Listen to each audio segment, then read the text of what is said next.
गुरुदेव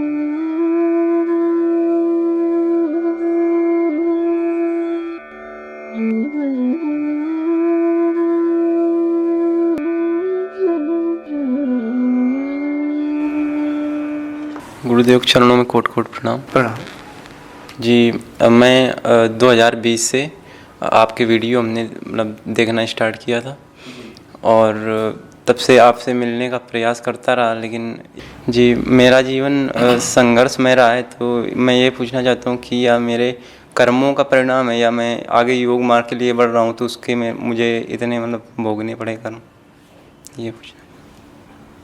जरा संघर्ष के विषय में बताएंगे, किस क्षेत्र में संघर्ष? बचपन से माता जी की तबीयत खराब रही तो इधर उधर और कष्ट बहुत मिले। देखिए, आप गीता को उठाकर देखिए, मनुष्य जाति है जो सब कुछ, मनुष्य नहीं बल्कि जितने प्राणी हैं सब कर्मों के अनुसार ही भोग करते हैं। यही परम सत्य है। कहीं भी अध्यात्म देखिए, जिसका जैसा कर्म होता है वो भोगते हैं। गौर करो कि जब बच्चा पैदा होता है, एक करोड़पति और अरबपति होते हैं सिर्फ पैदा होते ही, और एक दूसरा बच्चा जब पैदा होते हैं तो उसकी माँ के पास 50 ग्राम दूध नहीं होती कि उसको पिला सके। समझ गए मेरी बात? कि एक पैदा होते ही उसके हिस्से में अरबों रुपए आ गए, पैदा होते ही अरबों रुपए आ गए, और एक को 50 ग्राम दूध, 50 मिलीलीटर दूध नहीं नसीब होता है। तो ये सब क्या है? बच्चे तो दोनों हैं, जन्म ले रहे हैं, सब कर्म की देन है। एक है झुग्गी झोपड़ी में आदमी रह रहा है, एक अच्छे अच्छे मकानों में रह रहा है, करोड़ों के क्या अरबों में चले गए। शायद आप समझ गए होंगे। हाँ, आपके जो साथी होंगे, आपके साथ पढ़े होंगे, आप कह सकते हो कि लो मेरे साथ पढ़ता था, इतना तो होशियार भी नहीं था।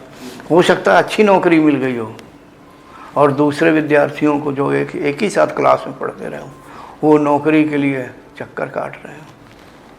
ऐसा भी हो रहा है। ये सब कुछ कर्मों की देन है। जी, मैं आध्यात्मिक पुस्तकों को पढ़ने में बहुत मतलब रुचि थी हमें तब से। तो गीता, उपनिषद और आपकी पुस्तकें और कई सारी पुस्तकें हमने मतलब बहुत गहन अध्ययन से पढ़ी, और प्राणायाम, योग, आसन आदि किए। यम नियम का पालन शुरुआत से करता हूँ, किसी को कष्ट ना हो, और ये जो मतलब होते हैं सब वो सब किए।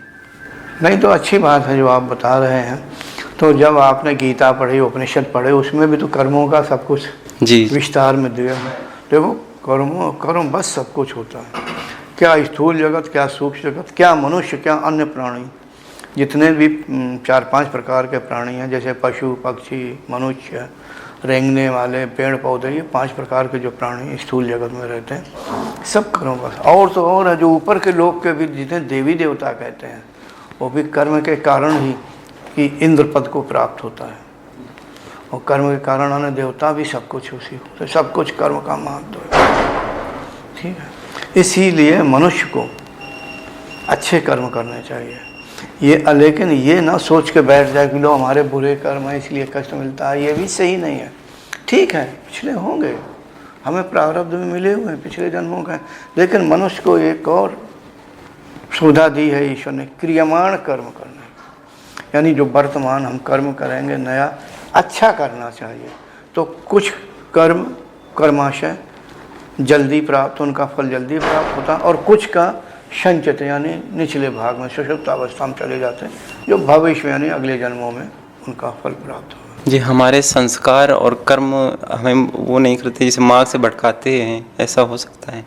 ये जैसे आपके कर्म होंगे, हाँ, तो उससे असफलता मिलती है। भटकाते क्या है कि हमें बुद्धि से निर्णय लेना चाहिए कि हमें क्या करना है। हर बात मन की ना मानना चाहिए, कि मन तो बस हाई फाई उड़ता रहता है। जो विवेक शून्य हो जाता है, कभी विवेक चला जाता है। हाँ, विवेकवान होना चाहिए। विवेक वही था, बुद्धि, बुद्धि का आगे फिर विवेक। विवेक वैसे विवेक का अर्थ तो बहुत बड़ा है, लेकिन एक सामान्य भाषा में बुद्धि को ही विवेक कह देते हैं। विवेक की परिभाषा तो ये है, किताब में अगर तीसरी किताब तत्व ज्ञान में पढ़ें जो जड़ और चेतन की भिन्नता को ज्ञान कराए उसको विवेक कहते हैं। लेकिन हम आप एक साधारण भाषा में कह देते कोई काम करते हैं, विवेक से काम नहीं कर सकते तो लो इसलिए तुम्हारा काम खराब हो गया। यानी निर्मल बुद्धि से हमें काम करना चाहिए। और ये कर्म के वो भी कर्म के ऊपर होता है, कर्मानुसार निर्मल बुद्धि और शुद्ध बुद्धि अशुद्ध बुद्धि प्राप्त होती है। उसमें तमोगुण का अगर जो मिश्रण है या प्रभाव पड़ा, जो निर्णय ले रहे हैं तो दुख, असफलता और ये सब प्राप्त कराते हैं। निर्मल बुद्धि में सही निर्णय आता है।